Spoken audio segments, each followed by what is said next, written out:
Viewers, हमारे पास database model की hierarchy चल रही है। आज सर्किट मॉडल यानी कि हायरार्किकल मॉडल को हम डिस्कस करेंगे।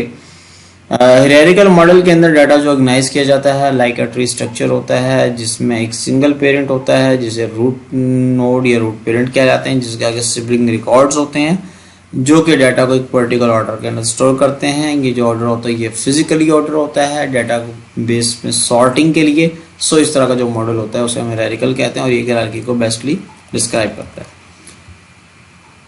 अगर हम इसके स्ट्रक्चर को देखें तो हमारे पास एक ट्री है और उस ट्री के आगे उससे रेलिवेंट डिफरेंट थिंग्स हैं और उससे आगे मजीद थिंग्स हैं। यानी हम ये कह सकते हैं कि हमारे पास एक रूट नोड है, उसके आगे ये रूट नोड है, ये इसके सब नोड्स हैं। अब ये इसका पेरेंट नोड है, ये आगे चाइल्ड नोड है, ये पेरेंट नोड इन सब का, इसे हम रूट नोड भी कहेंगे। जो फर्स्ट नोड होता है वो पेरेंट भी होता है और रूट भी होता है। उसके आगे ये चाइल्ड नोड है और चाइल्ड नोड के आगे फर्दर चाइल्ड नोड होंगे तो वो जो चाइल्ड नोड था वो पेरेंट नोड हो जाएगा। सो इस तरह का जो मॉडल होता है उसे हम हायरार्किकल मॉडल कहते हैं। और 1960-70s के अंदर जो है IBM इंफॉर्मेशन मैनेजमेंट सिस्टम ने इस मॉडल को सबसे पहले यूज़ किया और इस तरह से ये हमारे पास सेकंड मॉडल कहलाता है जिसे हम हायरार्किकल मॉडल कहते हैं।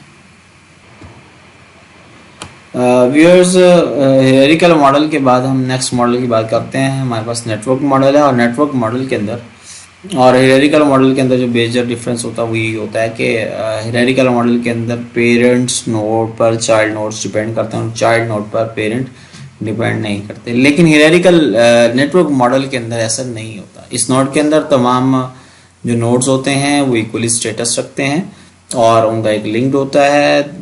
There is no difference between child node and parents node. इन दोनों नोड्स के अंदर कोई खास डिफरेंस नहीं होता।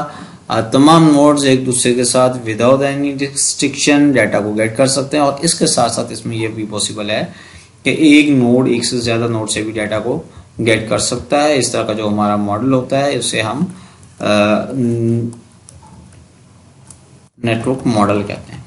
अब इसके में आप दे सकते हैं वेंडर है, कस्टमर, एम्प्लॉय, प्रोडक्ट है और उसके बाद सेल्स ट्रांजैक्शंस हैं वो सबके साथ है। सो ये जो कस्टमर है ये वेंडर से डाटा ले रहा है, लेकिन जो सेल्स ट्रांजैक्शंस हैं वो एम्प्लॉय से, कस्टमर से और प्रोडक्ट सबसे डाटा ले रहा है। सो इस मॉडल के अंदर किसी किस्म की कोई रिस्ट्रिक्शंस नहीं होती कि फलां से डाटा लिया जा सकता है या उस नोट से लिया जा सकता है। तमाम से डाटा नोट से डाटा लिया भी जा सकता है, डाटा शेयर भी किया जा सकता है, कोई रिस्ट्रिक्टेड नहीं होती, किसी किस्म की रिस्ट्रिक्शंस नहीं।